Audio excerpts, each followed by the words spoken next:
Salve, salve, mortais! Mais um Papo de Titãs com Hércules. O papo é de titã, mas aqui também é um mortal, né? E hoje o titã que a gente traz é a professora Artemária Andrade, a querida professora Artemária, né? E que hoje está aqui trazendo esse presente para a gente, né? Que é falar um pouco a respeito da vida dela. Professora, a ideia do Papo de Titãs com Hércules, né? A gente até fala assim, que é papo de um titã com um mortal, com um herói, né? A gente tenta fazer esse papel de herói.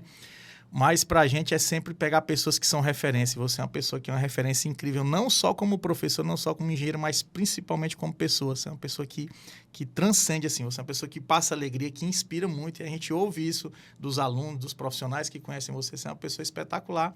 E hoje eu agradeço muito a sua participação aqui. O Papo de Titãs, a gente tenta fazer essa coisa bem nerd, uma coisa descontraída. E aqui hoje, apesar dos livros de engenharia que você entende tão bem, a gente vai falar da vida da professora Artemária. Porque o que você tem para ensinar, você passa sempre em palestras, em aula, mas muitas vezes as pessoas têm curiosidade da sua vida. O que te inspirou, o que faz e como é que você passa isso para as pessoas. Então, professora, bom dia, muito obrigado por estar atendendo aqui o nosso chamado. E fale um pouquinho para o pessoal aqui a respeito de você. Bom dia, Hércules, bom dia a todos. Eu agradeço o convite, né? Essa questão de ser referência é uma coisa que assusta um pouco, né? Porque a gente não planeja isso na vida, né? Acho que a vida é um resultado das ações em busca de alguma coisa, né? E falar da minha vida, eu sempre digo que ela é tudo muito natural que me acontece, né? Eu sou de cidade do interior, né? Eu sou de Itainópolis, aqui no Piauí, e eu saí de casa para estudar com 8 anos de idade. Eu fui morar em Picos, que é cidade vizinha, com meus irmãos. E de Picos eu vim para Teresina. Então, quando eu estava em Picos, era uma vez por semana. Meus pais sempre iam na terça e sexta. E sexta eu voltava para Itainópolis, ficava até domingo. Segunda à noite tinha que estar estudando, né? Então, dos 8 aos 13 foi assim. Com 13 anos eu vim com meu irmão mais velho para Teresina, para estudar, segundo grau. Estudei no Diocesano. E uma coisa interessante... Ensino médio hoje não bonito, ensino médio, né, professora? Muda tudo, mudanças que a gente tem que se adaptar, né, Hércules? Uma coisa que eu digo dessa época, assim, eu fui estudante profissional, eu tive a oportunidade, né, agradeço demais aos meus pais que conseguiram que seus filhos fossem estudantes profissionais. Então, como estudante profissional, eu tinha uma missão, era passar de ano, todo ano, né? E, então, não tinha muita preocupação, muito tempo por outras coisas. Era estudar, sempre foi assim.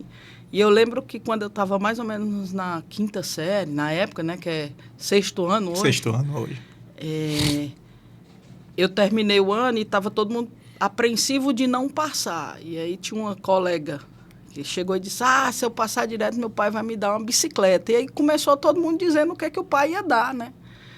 Artemária, o que é que tu vai ganhar? Eu digo, eu vou deixar de ganhar, né? Como assim? Eu disse, né, que se eu não passar, eu vou ganhar um mês na roça, trabalhando com os meus tios, né? Mas se eu passar, eu fico em casa. Vai ganhar uma pizza, né? Era por aí. Claro, meus pais acompanhavam o boletim, né? Principalmente Sim. A minha mãe. E a promessa era essa, se não passar o final de ano é um mês na roça, trabalhando. Não era para brincar na roça, era para trabalhar, capinar e tal. E é interessante isso aí que você falou, dessa pressão, principalmente na sua época, professora, que só tinha Universidade Federal como universidade para engenharia, pois né? Pois é. No meu 2º ano, meu irmão já estava no 3º. Uhum. E o meu irmão foi o primeiro lugar geral da UFP, quando ele fez vestibular. O primeiro vestibular dele, ele foi o primeiro lugar geral. É como eu te disse, a gente estudava, né? Então, assim, não tinha tempo. Não tinha shopping também para a gente ir ao shopping. Né? Era uma realidade que ou a gente estudava ou estudava. E ele foi o primeiro lugar geral. E isso, é engraçado isso, porque para os meus pais não tinha muito auê no sentido de que você é obrigado a fazer, né? Sim. Mas eu lembro que nessa época até ligação do governador a gente recebeu em casa, né? Meus pais receberam, porque foi um feito, assim. E aí, quando eu iniciei minhas aulas, eu fui tranquila, sem pressa. Aí um professor meu olhou e disse, Artemária, você tem que fazer o que seu irmão fez. E aí eu fiquei tensa. E eu fui conversar com meu pai. Eu sempre conversava com meu pai. Meu pai disse, não, você não é obrigada a ser primeiro lugar. Assim, obrigada você não é, mas que a gente gostaria que você passasse. Que passasse já era uma boa, né, professor? E aí eu fiz, né? Foi quando a primeira escolha do curso, porque assim, a gente acha que não. eu não tive, da minha família, uma pressão para passar, como eu não tive uma definição de que curso fazer. Eu escolhi meu curso, né? E eu escolhi engenharia no último dia de fazer a inscrição, no último minuto, né?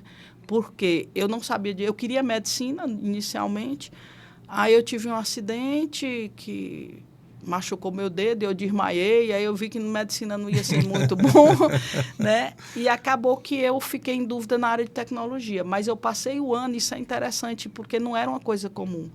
Eu pegava meus amigos do 2º grau, né, do ensino médio, e os pais eu fui visitar. Eu visitei o pai de um amigo meu que era advogado. Eu fui na UFP, conhecer a UFP, né, onde eu iria estudar, mas eu não sabia qual curso, eu estava em dúvida.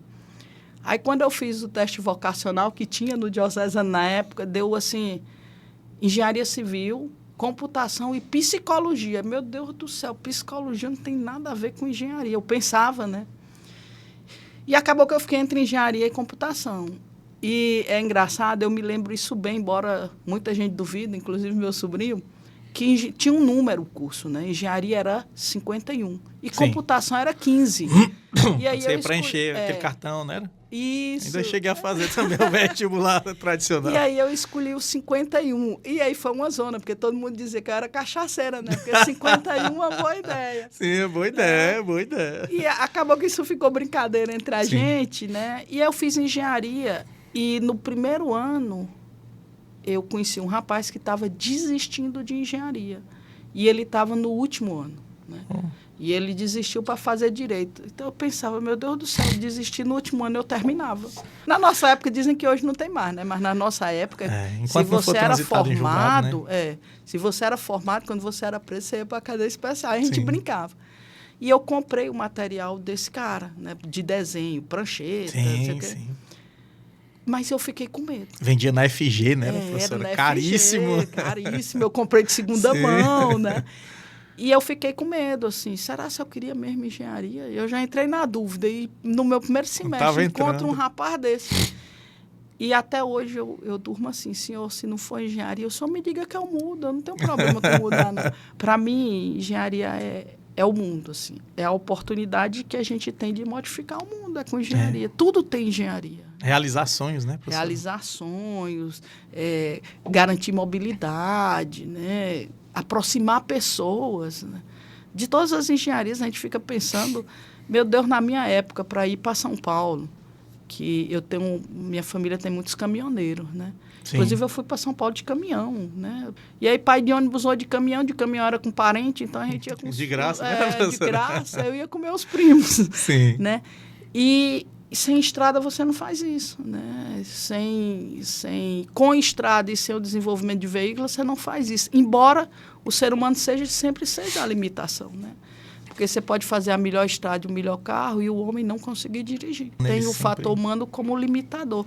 Mas isso é engenharia, né, Hércules? Aquela coisa de você fazer o melhor, respeitando a natureza e respeitando a pessoa. Né? Respeitando o ser humano. Respeitando o ser humano. Porque aí eu lembro um pouco da psicologia. Quando eu fui fazer meu mestrado, eu fazia estudo de produtividade. Então, você vê que tem muito do ser humano na execução da atividade, como em tudo o nosso dia a dia. Né? Então, a psicologia, eu acho que ela está presente em tudo, nesse sentido. Por isso que você estava também direcionado para a psicologia, né, professora? Eu acho que por isso que ficou lá no meu teste vocacional, sim, psicologia ou engenharia, né? Muita gente é apaixonado, brinca, porque você tem esse jeito muito alegre, você é uma pessoa que chega, você preenche o ambiente todo. Então, assim, como você é uma professora, principalmente, né? Você tem uma carreira fora também, a gente vai perguntar sobre isso. Mas teve algum professor também, assim, a gente fala, um mestre Oda seu, teve alguém? Na minha infância, eu aprendi a ler e escrever com a minha tia, que chamava Águida, a gente chamava ela de tia Guidô. E o meu tio, os dois tinham uma escolinha, né? Apanhando, viu, Hércules? Apanhei de palmatória. Palmatória, filho. Eles ensinavam matemática e português, né? E quem errava, apanhava com palmatória, sabe? Madeira mesmo. Então, sim. Um dia eu cheguei em casa com as mãos... Carne viva. Aí eu cheguei em casa, pai olhou e disse, o que foi isso? Eu digo, não, é que eu não sabia matemática, né? Era matemática. Então, você estuda antes de ir, né? Aí meu tio, aí eu disse, isso não vai ser suficiente. Aí o meu tio, que era o professor, disse, tio, eu quero aprender a bater a palmatória. O que acontecia? Os meninos eram espertos. Eles todos sabiam bater. E doía. E eu não sabia. Então, quando eu errava, para eles era nada, porque eu não sabia bater, né? Então, eu não sentia dor. Aí eu passei a tarde treinando com meu tio. Aí, beleza, eu aprendi nesse final de semana, ou era aprendendo a bater com a palmatória, ou era estudando para acertar. Para escapar da palmatória. Na segunda-feira eu acertei todas as perguntas. Chegou ninja. Todas. Metodologia de ensino ativa. Ativa, metodologia ativa naquela época, viu? De modo que eu chegar finalizando engenharia, que eu queria também, primeiro eu queria medicina, fiz engenharia. Quando eu entrei em engenharia, eu queria ser calculista. E no 8º período eu fui trabalhar com cálculo, né? Eu fui estagiar com um professor, voltando um pouco desses meus professores. Eu tive meu primeiro professor, que foi a tia Guidô. Aí depois, já é da universidade, né? Não, aí no segundo grau, não, no ginásio na época, ensino médio, né? Eu tinha muito bons professores, alguns me marcaram bastante. Uma delas era a professora... Esqueci o nome agora, olha que coisa triste, era professora de história, Luzinete, professora de história. Ela sempre estava alegre, ela amava a história. Meu Deus, como é que você dá uma aula de história na alegria daquela? Até hoje ela é assim animada, encontrei com ela recente, a gente fez um encontro de ex-aluno, quando terminou a 8ª série. E a professora Luzinete era assim, era alegria, não tinha tempo ruim para ela, e eu gostava disso. E tinha uma professora que era uma freira, né, que era Colégio das Irmãs de Pico, da irmã Margarida. O que eu achava mais interessante com a irmã Margarida é que ela era calma e ela não falava alto. Mas impunha respeito. Quando a turma começava a bagunçar, ela batia palma 3 vezes. Meu irmão parecia que era chicotado. Todo mundo parava e olhava para ela. Eu queria ter aquele poder, sabe? O poder do professor, assim. Eu queria. A irmã Margarida me marcou muito. E aí veio o diocesano, que eu tive professores maravilhosos, né? Eu tive o professor William de inglês. Nossa, os professores de física, o Cassiano, Domingão. Padre Florencio. Foi meu professor só num curso que eu fiz com ele. Né? Ele não foi de um curso de química, eu não era da turma dele. Lenda, né? Era a lenda, ele era ótimo. Aliás, falando do Padre Florencio, teve uma vez que a gente fez uma atividade, ele chegou na sala, pegou o papel e fez cheiro de cola. E eu não colava, eu fiquei indignada com ele, porque eu não colava. Sim. Né? E aí eu fiquei com raiva. E eu não conseguia brigar, porque a gente não podia brigar com o professor. Isso era interessante, tinha um respeito muito grande pelo professor. Aí depois eu fui reclamar, ele olhou para mim e fez cheiro de cola. Aí eu fui com quem foi que colou do meu, eu colei, porque ele era igual a Hércules, a prova. Se eu não colei, era o outro colega, né? E aí ninguém provou quem foi, né? Eu também não fui muito atrás, já fiquei... Minha raiva foi tão grande que eu não queria mais nem ir para o curso, mas eu fui porque eu tinha que terminar o curso. A gente tinha isso naquela época, tudo que você começa, você tem que terminar. Sim. Né?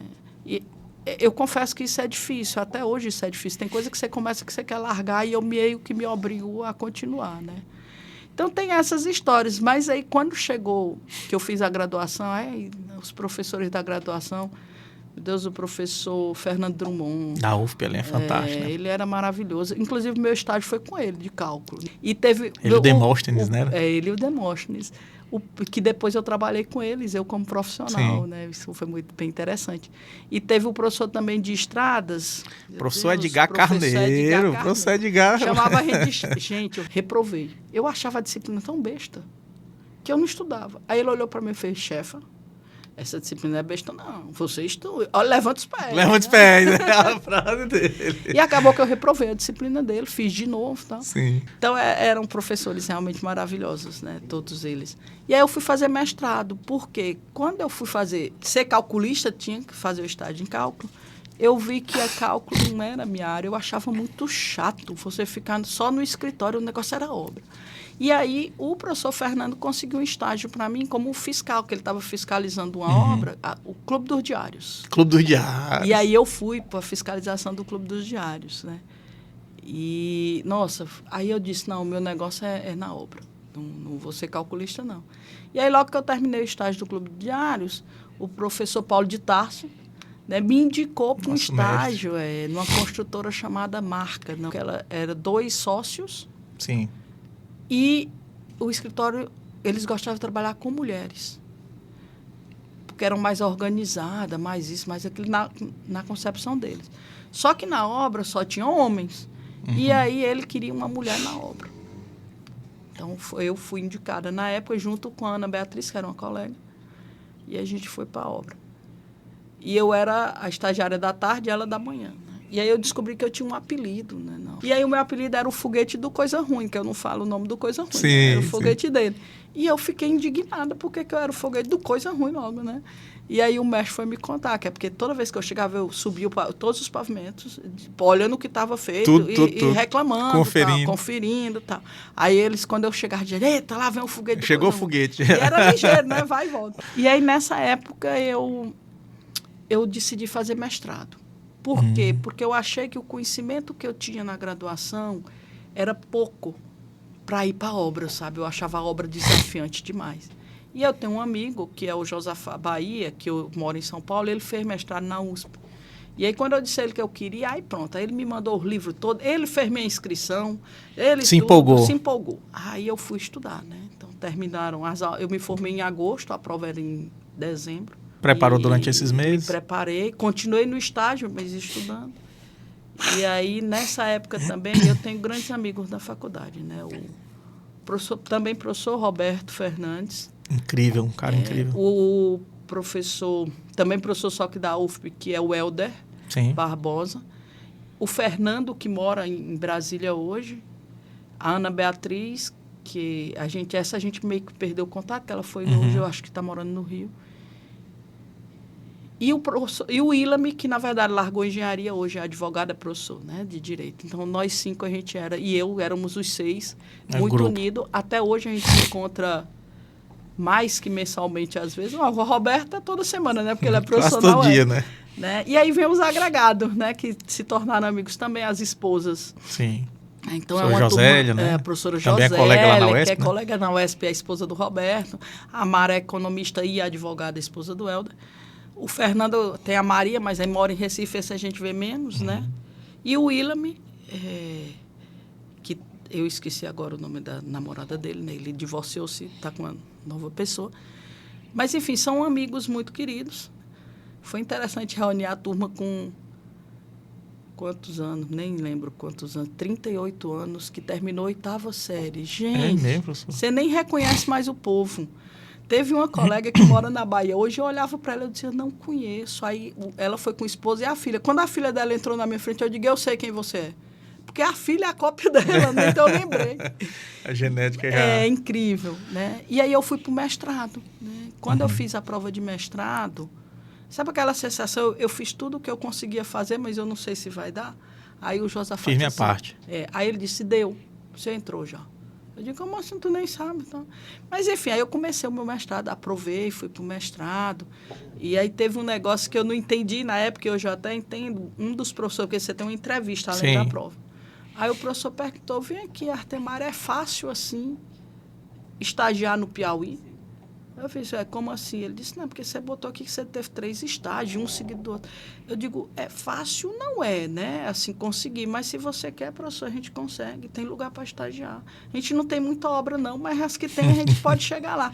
E eu era meio assim, eu batia na porta quando eu queria as coisas, eu ia. Ia atrás. Proatividade, né, professor? Ia atrás, e até hoje. Tem uma coisa que eu acho muito interessante e que os alunos sempre perguntam, né? É a preocupação com dinheiro. Os alunos eles perguntam, professor, quanto é que a gente ganha? É remunerado e tal. Eu tenho raiva disso. Confesso, eu tenho raiva. Então, assim, por quê? Porque eu acho que a primeira vontade sua, que você quer quando você busca, é o conhecimento. E aí, quando o aluno chegava, eu digo, eu tenho um estágio. É remunerado? Eu digo, não, você não tem estágio para você, não. Eu já cortava e, às vezes, era até um bom aluno, né? Sim. Inclusive, essa minha ação, ela mudou depois que vieram esses incentivos do governo da pessoa entrar na faculdade. Porque você vê que tem gente que não tem a condição de se manter ali, né? A política de bolsas. Mas o conhecimento era sempre o que eu buscava. Eu realmente defendo, Hércules, que dinheiro é consequência. Você tem que ter paixão pela profissão, né? Porque, assim, por mais que você ame o que você faz, nem sempre ela é fácil. Sim. Então, se você não ama o que você faz, não tem como você chegar lá, sabe? E aí, você fazer só por dinheiro, o ganhar dinheiro, pode ser que para alguém isso seja o... Pensei assim, sobre você, né? Quando você fala dessa paixão que você revela, você mostra essa paixão, a gente sente também. Eu sou apaixonado também pela nossa profissão.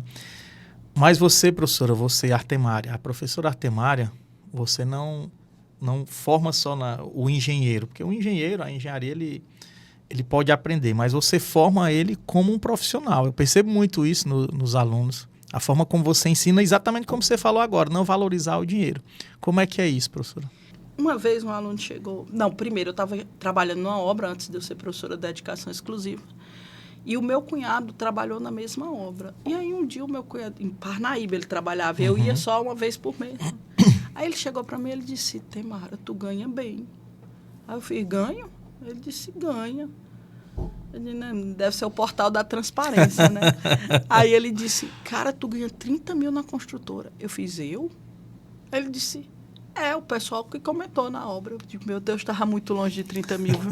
Aí eu fiz, não, tudo bem. Ele, é isso mesmo que tu ganha? Eu digo, adianta eu dizer que não, se a obra toda já acha que é. Então não adianta. Aí eu fiquei calada, né?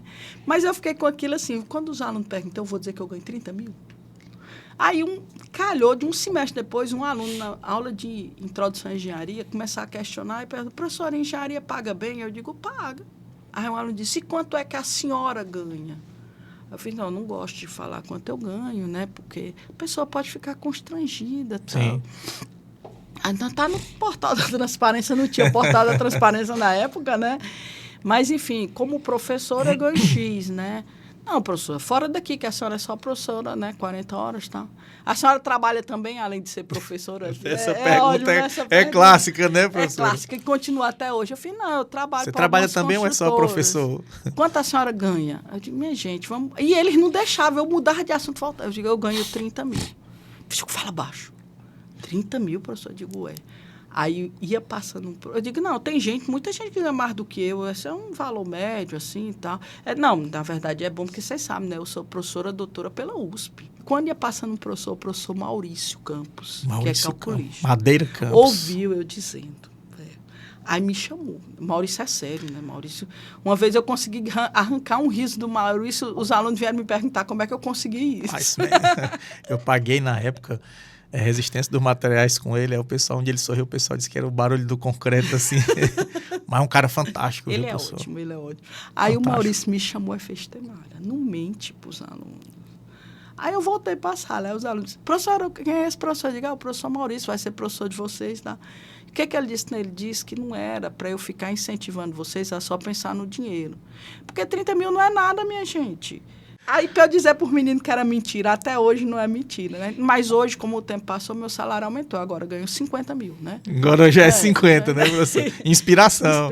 Não, e eles olham, eles perguntam. Tá? Eu digo, minha gente, eu não sei nem quanto meus irmãos ganham. Nem eles sabem o que eu ganho. Para que eu vou dizer para vocês? Para que vai contar essa história? Porque dinheiro, isso eu digo para eles, é muito relativo, sabe, Hércules?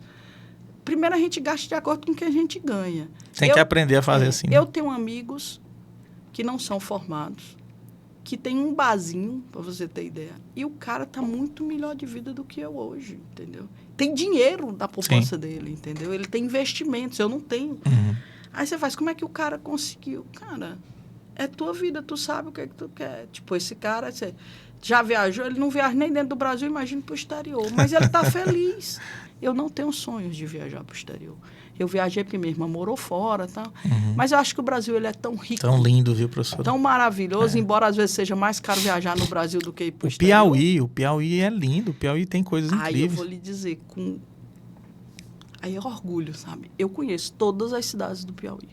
Todas.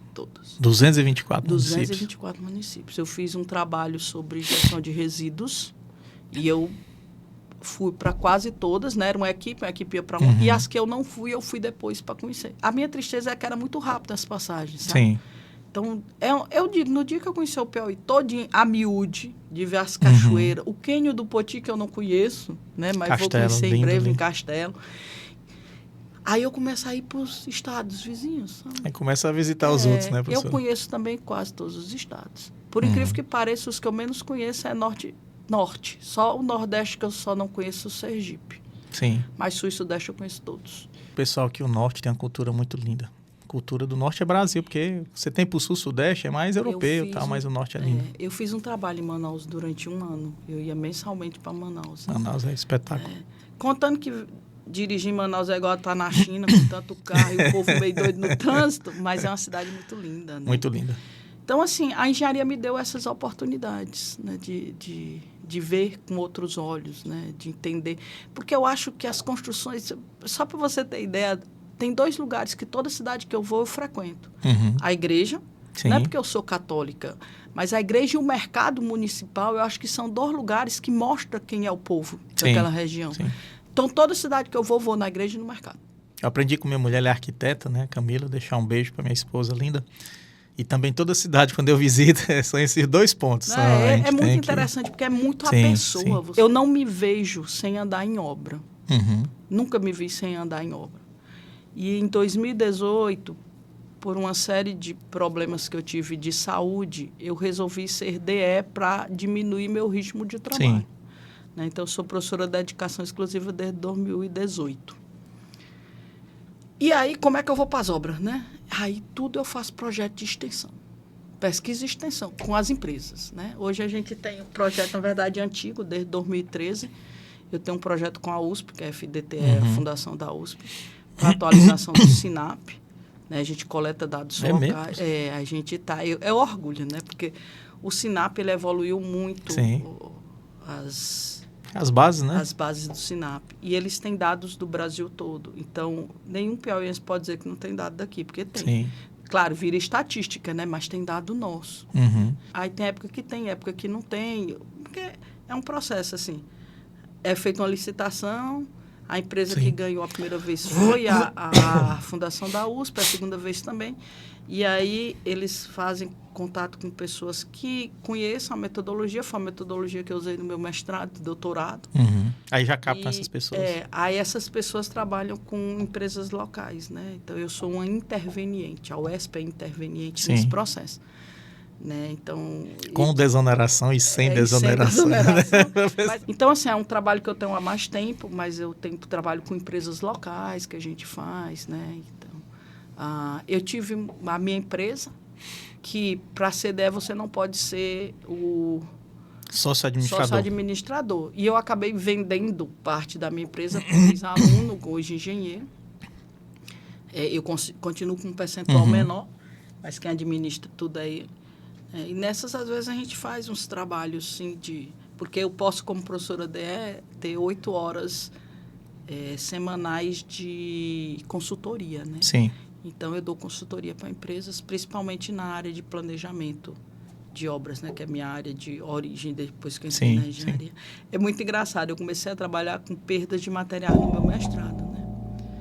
E todo mundo que, quando terminei o mestrado, que eu fui para o doutorado, eu trabalhei com a equipe de São Paulo, e aí eu me vi na obrigação de explicar para eles que a minha preocupação com perda de material não era com a sustentabilidade, embora eu ache importante, era com o financeiro. A organização.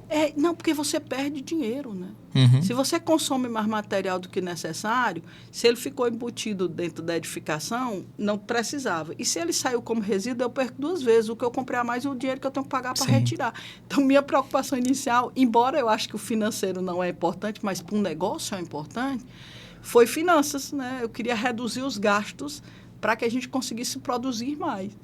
E acabou que eu entrei no doutorado com essa visão de fazer um controle integrado, mas trabalhei em paralelo, representando a USP, num grupo de estudo de resíduos. E aí acabou que quando eu voltei para Teresina, né, eu voltei antes de terminar o doutorado.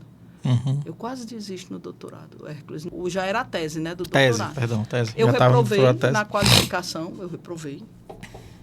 E foi um auê, porque aí você é reprovado, passa 3 anos fazendo na qualificação. E aí eu briguei com o meu orientador, porque a culpa era dele, que se eu não precisasse de orientador não tinha. Depois eu pedi desculpa, é claro, mas na engoli emoção, tudo, né, professor? E aí eu fiz o doutorado e isso atrasou meu doutorado. E aí eu perdi a bolsa. E sem bolsa eu não tinha como ficar em São Paulo, né? Fui sustentada ainda por minha irmã uns 6 meses. Aí eu voltei porque ia ter o concurso para a UESP, mas eu fui contactada na época pela Camilo Filho, Sim. E aí eu voltei para dar aula e terminei meu doutorado à distância 1 ano depois, né? E foi bem difícil, porque eu larguei, eu joguei a toalha, né? E aí foi muito engraçado, porque o meu orientador ligou para a minha irmã, que estava nos Estados Unidos na época, né? Mandou um e-mail para ela para dizer que eu estava desistindo. Aí ela me ligou e disse, na minha família ninguém desiste. Você vai, você pode reprovar, mas desistir você não desiste. Que raiva que eu fiquei dela. Porque até meu irmão tinha me liberado. Lá em casa a gente vê assim, as decisões são na mesa redonda, Sim. né? E aí eu continuei, terminei o doutorado e agradeço demais ao meu orientador, que é meu amigo pessoal hoje, e a minha irmã também, que sempre está, ela vive no meu pé, né? Mas graças a Deus, obrigada, viu, Neninha? Eu tenho uma família muito unida, e a gente se ajuda muito, graças a Deus. Né? Mas aí, quando eu fiz o doutorado, que eu voltei para Teresina, que eu já estava há 1 ano em Teresina, surgiu um trabalho no Sinduscom sobre gestão de resíduos em obra, que era um trabalho com fomento alemão e tal. E aí a gente estava quase perdendo a oportunidade por falta de pessoas. E, na época, o presidente do Sinduscom, eu acho que era o... Meu Deus, é engenheiro eletricista. Pai da professora Daniela, como é o nome dele? Eu esqueço as coisas. E Januário. Da Prolux, Da professor Prolux, Januário. exatamente. Sim. Aí o Januário me convidou, né, para a gente começar esse processo. E, na época, o Andrade Júnior, Sim. ou foi o Andrade e o Januário, não lembro. Os dois estavam envolvidos nisso e a gente começou a fazer gestão de resíduos. Depois ministrei uns cursos, aí já estava na universidade. E aí, é fato, viu, Hércules? As coisas, elas aparecem. Sim. Elas vão aparecendo. Se você gosta do que está fazendo, eu tenho uma dificuldade imensa, que é dizer não. Porque eu acho tudo tão legal que eu quero fazer tudo. E não dá para fazer tudo, sabe? É por isso que eu digo para os meus alunos, minha gente, vamos estudar isso aqui, pelo amor de Deus, não dá para eu abarcar sozinha. É um ponto muito importante a gente não querer abraçar o mundo com as pernas. Isso. Mas se você pudesse fazer uma obra, um serviço, alguma coisa para deixar para a eternidade, o que seria? Ai, meu Deus. Eu sempre tive um sonho na engenharia que não se realiza normalmente. Eu queria fazer algumas obras. Sim. Eu queria ter construído um prédio. Não precisava ser um prédio grande, não, um prédio. Eu queria ter construído uma estrada, uma ponte e um túnel. Eu fiquei só em edificações. Né? Então, assim, eu não sei o que seria, Hércules, mas eu queria que fosse uma coisa que possibilitasse às pessoas uma melhoria. Né? Tipo assim, eu acho ponte fenomenal, Hércules. Uma ponte, você interligar locais, você reduzir distâncias, sabe? É um negócio muito interessante. Construir mais pontes, menos muros, né, professor? Isso é uma visão bem legal, sabe? É importante que a gente entenda que tudo que a gente faz, ele tem que ser em função do outro. Sim. Né? Embora o outro, a gente vive numa sociedade, tem que lembrar disso, né? E eles nem reconheçam. Às vezes você faz as coisas para o bem do outro e o outro acha que é para o mal dele. Mas você tem que ter essa consciência. Eu não tenho uma obra que eu construiria e deixaria. Tá? Eu acho que o que eu queria deixar era assim, você lembrar, cara, essa obra foi feita em pouco tempo. Tipo assim, no tempo mínimo. Otimizar, né, otimizada, professor? No custo mínimo, foi planejada por Artemara. Eu queria, sabe? Planejamento é a base de tudo. A gente tem um exemplo da própria China, quando foi na época do Covid, né? Construíram hospitais lá. Gente, tempo recorde. O Japão teve um terremoto, destruiu uma ponte, em 1 semana fizeram a ponte de novo. Teve um prédio na China, foi muito engraçado porque eu vi o vídeo, né?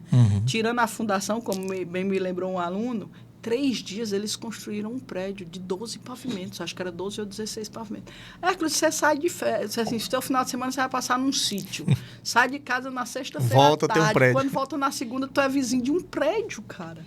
É um negócio assim fenomenal. São tecnologias, né, que permitem isso. Mas, com certeza, o cara ficou fazendo o planejamento disso uns 3 anos para lançar em 3 dias. Os japoneses, eles dizem normalmente que passam 90, quando você tem um PDCA, né? E aí eles gastam no planejamento 90% do tempo. A cultura japonesa quando é isso. A gente começou a valorizar o planejamento, né? Tinha um negócio que era assim, um carro para você entregar a variedade de carro, tipo, sei lá, 1000 carros, tu passa 6 meses construindo, passou 2 anos e meio desenvolvendo. Na construção, o pessoal não quer passar 6 meses desenvolvendo para passar 2 anos e meio construindo, aí reclama de tudo, né? O pouco tempo que eu dou ao projeto de planejamento.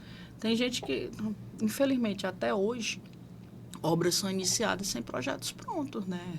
Eu sou funcionário público que trabalho com obra lá na Codevasf e acompanho muitas vezes. A gente vê trabalhos paralelos que realmente isso aí é uma coisa que as pessoas às vezes ignoram, acham que e aí, constrói durante... Culpa o engenheiro de obra, culpa a mão de obra. Eu tenho que defender a mão de obra da construção civil. Primeiro porque é um pessoal muito sofrido. Nesse sol de Teresina, que é uma lua, né? Que o pessoal diz, a lua de Teresina. Esse sol de Teresina, o pessoal no sol quente ali e tal... É muito sofrido e os salários são baixos, na verdade. Sim. Né? E aí você quer culpar essa mão de obra. Nós já fizemos estudos para avaliar. A maior parte dos problemas de atraso é gestão, não é execução. É gestão do tipo material que não chegou, equipamento que quebrou, né? Decisão errada do gestor. Tá? Então, quando eu digo material que não chegou, não estou dizendo que é porque o engenheiro não pediu. Talvez a empresa não tenha comprado. Mas é problema de gestão. Aí o pessoal quer culpar a mão de obra. Não é culpa da mão de obra. Então, na hora que você assumir que o erro está em outros setores, você visualizar, e essa visualização ela não existe por quê? Porque as empresas de construção, talvez as outras, mas é a que eu conheço, elas também não têm preocupação de entender o seu processo, sabe? Né? Tem empresa passo a passo é uma coisa sem muito simples, né? isso, né? Que remete a outro problema, que é muita empresa de construção não tem engenheiros na gestão. Né? Aí eles não entendem. Na Codevasf eu acompanho muita obra que a gente vai fiscalizar e aí, às vezes, essa empresa que está construindo, né, para a companhia, acaba não tendo esse planejamento, por mais que você tenha um cronograma, mas não tem esse acompanhamento realmente, né? Principalmente no interior, que dificulta mais. Né? De entender o porquê que atraso. Culpar, apontar o dedo é muito fácil, né? Sim. Assim, é muito fácil você dizer, a obra errou. Vamos sentar bem aqui e entender por que você não construiu o que você disse que ia construir essa semana. Todo engenheiro ele tem que fazer isso semanalmente. E é semanalmente porque mais que uma semana dá problema. Foge do controle. Foge do controle. Toda semana ele tem que parar e entender, se reunir lá com o mestre, com a equipe dele, entender por que eles não conseguiram fazer. Aí você, não é desculpa, né? Me venha com fatos. Aí o cara vai dizer, não chegou o material, o mestre tirou o fulano desse serviço para botar em outro, mas por que ele fez isso? Então, dali sai diretriz de como eu trabalho na semana seguinte. Agora, se você quer que o engenheiro de obra fique só no sol quente olhando o que estão fazendo, sem planejar a semana seguinte, aí complica. Então, essa necessidade de planejamento macro e depois o planejamento de médio prazo e de curto prazo, que é dentro do canteiro, ele é necessário. Essencial. O planejamento tem que começar na hora que eu pensei em fazer uma obra. Né? Senão você vai perder tempo, dinheiro. Se tempo é dinheiro, você perde os dois. Né? Perde as duas coisas. E sem contar na confiança que a população tem. Né? Porque nós temos obras paradas. As obras param, tem muita obra parando. Aí vai voltar lento.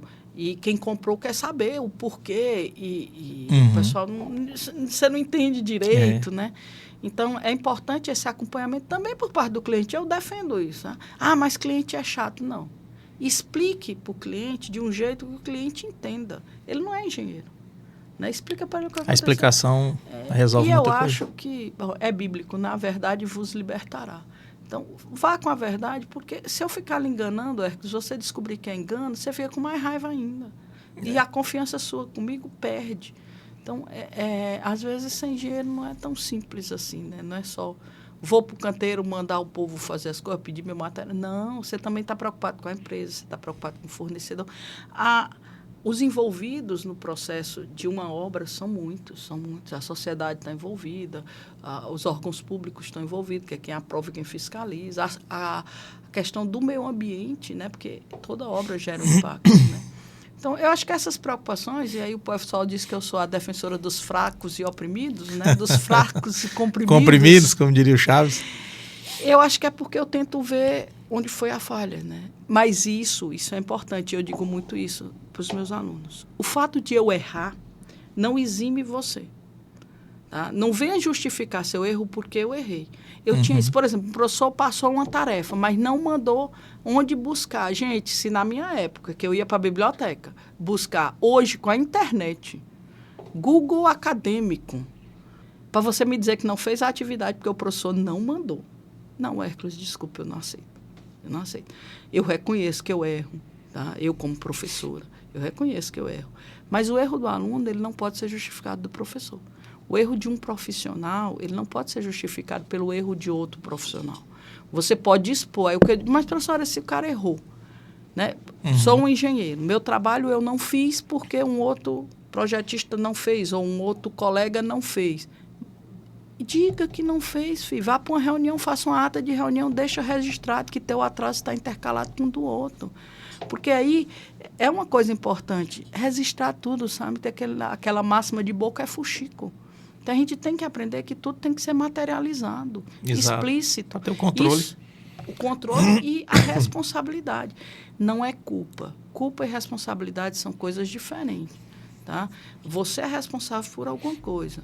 Você faz aquilo. Você se sentir culpado porque não fez alguma coisa, é como se você não tivesse tentado resolver isso. Então, nós somos responsáveis. Né? E nós, aquele livro do Pequeno Príncipe, né? Você é responsável por tudo que cativas. Antônia de Saint-Exupéry. Exatamente. Então, a gente é responsável por isso. Né? Então, demonstre que você está ciente da coisa que você está tentando agir. E que alguém está te atrapalhando, alguém está te ajudando. Eu acho que as pessoas têm que parar de querer se promover em cima do outro. Seja culpando, seja responsabilizando. Tá? Mas, assim, vamos trabalhar em equipe. A equipe conseguiu. Juntos somos mais fortes, né, Juntos professor? somos mais fortes. Juntos vamos mais longe, né? Fácil não é, mas como diria um amigo meu, segundo ele, isso é bíblico, eu não vi essa parte na Bíblia, mas fácil não será, mas valerá a pena. Diz que Deus diz isso pra gente quando ele dá um encargo, né? Fácil não vai ser não, mas vai valer a pena.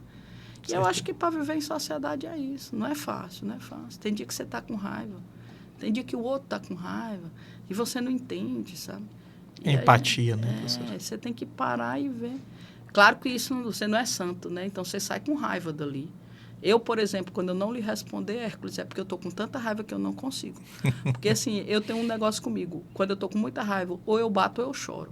Eu não bato em ninguém porque eu não quero ser preso. E eu não choro na frente de ninguém porque eu fui criada assim, tá? E eu assumi isso. Uma frase assim para a gente colocar no nosso panteão aqui. Dos titãs. Hércules chega com as perguntas. Você já falou umas duas aqui bíblicas. Não se preocupe em ser autoria sua. Uma coisa que você tem como mantra, sim. Não lembro de nenhum, Hércules. Eu acho que o que é importante, sinceramente, é você amar o que você faz, sabe? E aceitar. Eu acho que aceitar as tuas limitações é o mais importante. Porque, assim, compreender, né? Porque, embora aceitar, acho que compreender ficou melhor, porque eu faço terapia, né? E o meu terapeuta disse assim, aceitar é um negócio que faz 30 anos que eu tento e não aceito. Eu digo, vixe, Maria, eu comecei agora. Porque o aceitar é um processo, né? Primeiro você tem que reconhecer. Reconheça o problema. Depois que você reconhece o problema, você tenta conversar com ele, né? Eu brinco com a aluna minha que eu disse assim, eu tenho uma aluna, aconteceu recente, talvez isso sintetize. Ela é muito estudiosa, menina ótima. E aí ela foi fazer uma prova e ela travou. Ela vai tirar 0. Segundo ela, eu não sei porque eu não vi o resultado. Aí eu perguntei por quê. Você ficou com medo, com raiva, o que foi? Ela disse, professora, eu acho. Todo mundo fala tanto de teoria das estruturas. Sim. Todo mundo fala tanto que a primeira vez que você faz teoria é só para fazer, porque ninguém passa da primeira vez. O João Zoé ainda? É o João Zoé ainda. Eu achei que eu não fosse conseguir. Eu digo, primeiro, várias pessoas passaram a primeira vez. Segundo, o medo te dominou. Então, converse com o medo. Ela, como é, professor? Eu digo, sente aqui, medinho, que você está. Vamos conversar, entenda. Eu estudei, nós estudamos. O medo está dentro de você. Então, nós estudamos, nós vamos conseguir, né? Esse conversar consigo mesmo para ver o que está lhe abalando. E aí você vai fazer a prova. Ela olhou para mim e disse, professor, esse negócio de conversar com a gente mesmo, em voz alta é meio estranho. Eu digo, pois é, a minha mãe outro dia me chamou de doida, porque eu disse para ela que eu precisava conversar comigo e eu estava brigando comigo. É uma maneira de dizer, de você parar e entender, sim, né? Porque não é o outro, é você. O medo está em você. Sabe aquele Divertidamente, o filme? Fantástico. Cara, aquele filme é muito bom porque ele mostra que as coisas estão brigando. Né? E elas estão brigando ali dentro de você. Sim. E aí você tem que entender como agir a partir dali. Então, o que eu acho é que sem você se conhecer, você não sabe como você reage. Né? E aí tem reações que você nunca vai entender, né? A gente estava conversando antes. Meu pai dizia que você tem 3 minutos de loucura por dia e 1 de lucidez, e o resto é o seu normal, né? Sim. Então, assim, eu já vivenciei 3 minutos. Aí eu brinquei com ele que eu disse que naquele dia foi quase o dia todo de loucura, não foi só os 3 minutos. Mas é isso, esses minutos de loucura e de lucidez a gente não consegue dominar, né? A gente tem que aprender a nos entender, uma reação. Isso aí que você falou, inclusive uma frase que tem no oráculo de Delfos, né? A frase do meu WhatsApp, inclusive, Temet Noski, conhece-te a ti mesmo, né? Muito importante. Importantíssimo. Muito importante. Aliás, e a verdade vos libertará, Sim. isso está relacionado, porque a sua verdade, você tem que conhecer Sim. qual é a sua verdade.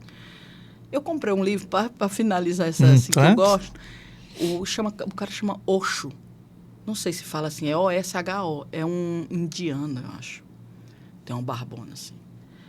Eu estava no aeroporto e aí vi um livro. Eu gosto de livros, assim. Aí tinha um livro que, quando eu fui ler, tinha assim... Cuidado com as vozes que você ouve na sua cabeça. Elas podem não ser suas. Ah, comprei o livro. Eu digo, pai, como é que é a voz Dica da de minha leitura cabeça? aí, viu, pessoal? Professor Artemário, depois a gente Eu vai não pegar lembro o a nome foto do livro e vai colocar também na rede. E aí ele diz, né? Aí eu fiquei, como é que as vozes da minha cabeça não são minhas, né? Aí ele diz que a gente é resultado de toda uma vivência, de uma criação que você teve.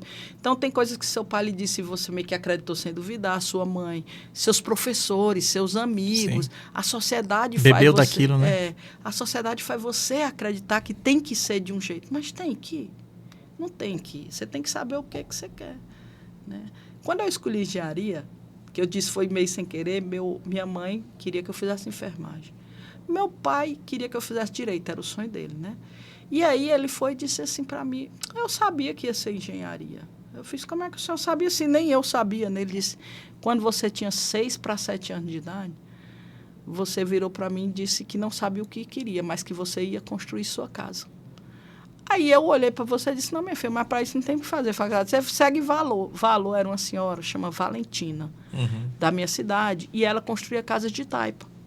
Sim. Pro pessoal, né? Aí ele dizia que eu podia fazer um estágio com Valor, que eu ia saber construir minha casa, que Valor não era formada, né?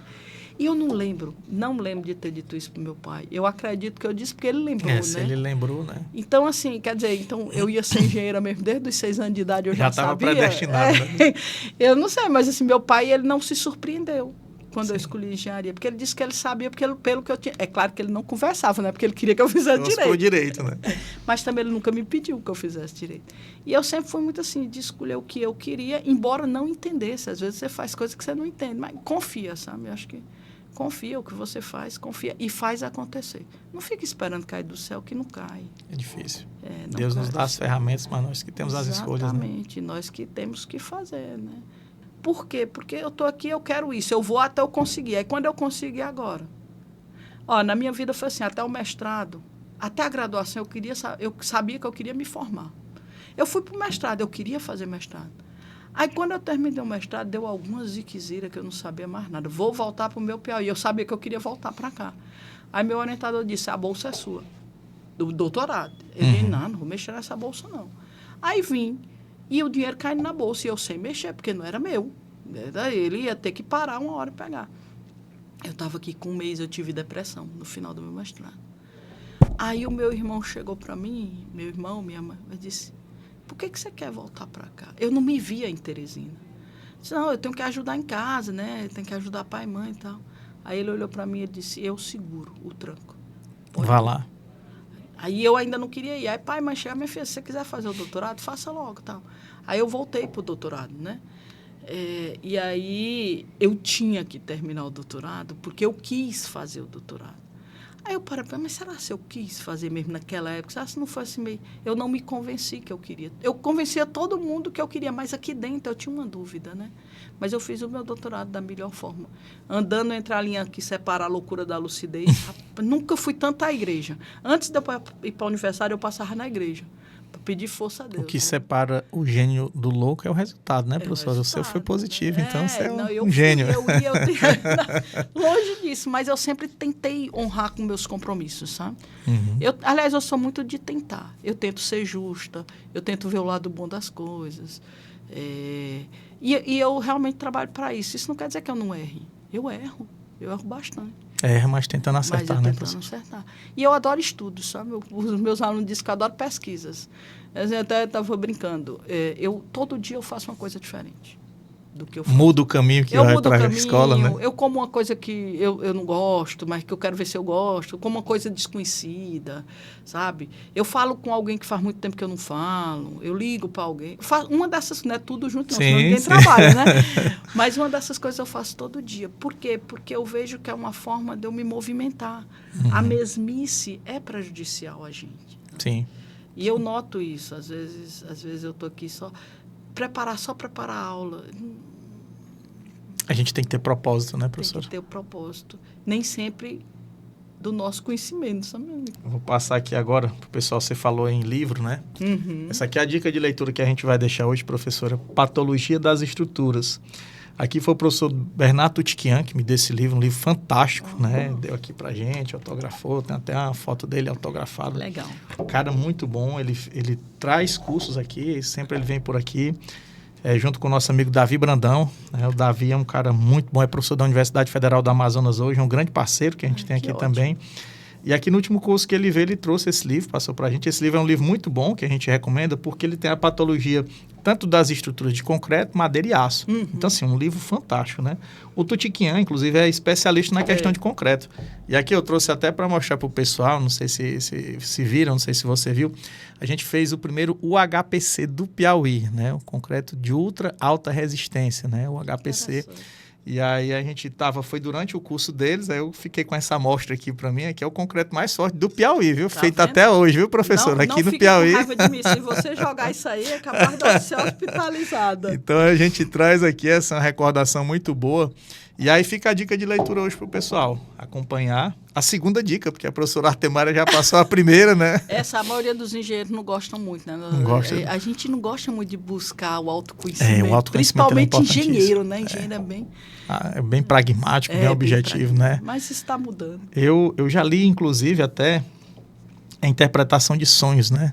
Que é de Sigmund Freud, porque eu acho que a gente tem que buscar realmente o autoconhecimento, onde você resolve a maioria dos problemas dentro de si mesmo. Com certeza. Né? Então fica a dica de leitura, pessoal.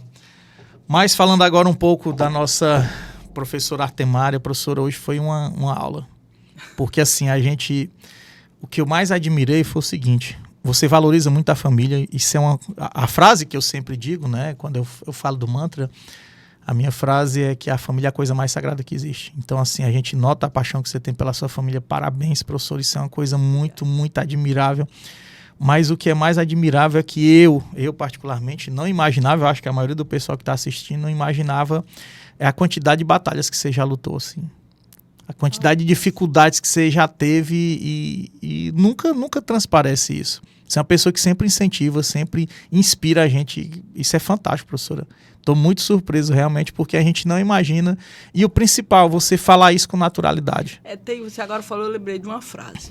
Sempre fazendo as meditações, eu faço meditação todo dia. Aí tem uma frase de meditação que eu acho mentirosa ao extremo. A mulher diz assim: tudo vem a mim com facilidade. É mentira, Nada vem a frase. Eu mudaria a frase. Eu acho que essa é uma frase que ela é mais verdadeira. Seria autoral sua. E que é a minha vida, que eu realmente acho que é isso. Tudo vem a mim com naturalidade. Sim. Por que naturalidade? Porque eu busquei até chegar aqui. Então, é natural que você passe no mestrado porque você estudou. É natural que você seja convidado a participar de um projeto porque você tem um conhecimento nesse projeto. Então, é natural que você tenha dinheiro porque você trabalha e desenvolve coisas. Então, tudo vem com naturalidade. Mas a naturalidade requer uma bagagem, requer um estudo, requer um esforço. Requer um esforço. Então, a minha frase é que tudo vem a mim com naturalidade. Né? E a naturalidade requer esforço, dedicação, tudo para poder ter conhecimento. Incrível. Por isso que você conquista todo mundo como conquista. Não, incrível, professora. Muito, muito, muito obrigado, assim. Como eu falei, além dessa valorização da família, mas você ter essa coragem de falar desses problemas que muita gente não tem. Muita gente enfrenta e às vezes não fala isso. Quando você fala para alguém, você encoraja as pessoas a enfrentarem também. É verdade. Né? Quando você expõe aqui e as pessoas, porque você é uma titã aqui do Piauí, você é uma pessoa muito admirada. Tô me sentindo. E aí quando... Muda até a postura da pessoa. Quando uma titã, quando uma imortal expõe pra gente que já enfrentou esse tipo de batalha e que não pode existir, isso é uma coisa que é muito admirável. Parabéns, professora. Se eu já era... fã já é pouco perto do que eu sentia. Mas hoje eu realmente fiquei apaixonado pela sua história. Parabéns, parabéns. E muito obrigado, principalmente, por compartilhar com a gente. Isso é uma coisa que vai ficar eternizada aqui para as pessoas saberem que desistir nunca pode ser uma opção. Não é uma opção. Acho que isso é uma coisa que a gente tem que levar, sabe? Você pode mudar de planos. Sim. Mas desistir, não. Então, porque você sabe que você quer alguma coisa. Não, pode até não saber o que é, mas você vai descobrir isso. Descobrir. Né? Eu agradeço demais, Hércules. Eu acho que como é natural, eu acho que tudo que a gente passa nessa vida é para a gente melhorar, sabe? Sim. Então, eu não sou de culpar o que aconteceu comigo. Não. Você faria diferente? Algumas coisas talvez, mas eu acho que nenhuma decisão que eu tomei, eu tomaria outra. Né? Se tivesse feito diferente, talvez não tivesse a vida que está hoje, não, né? E não é perfeita, nada é perfeito. Tem muito a melhorar, ainda bem, porque se não tivesse a gente ia ficar parado. Perdi o propósito, né, professora? O propósito de buscar propósito. Sim, sim. Professora, muito obrigado. Eu que agradeço. Fantástico. Foi incrível, viu, pessoal? Muito bom, muito bom. A gente quer deixar aqui esse abraço, esse agradecimento especial à nossa super titã, a professora Artemária. Hoje realmente foi uma coisa muito marcante e que mexeu muito comigo, viu, professora? Hoje aqui foi uma aula não só de engenharia, mas de vida. Muito bom. Muito obrigado, muito obrigado. É isso aí, pessoal. Papo de titãs com Hércules, mas hoje a titã deu uma aula e mostrou por que ela é uma imortal aqui no Piauí. Grande abraço, pessoal. Obrigada, Fiquem com Deus. gente.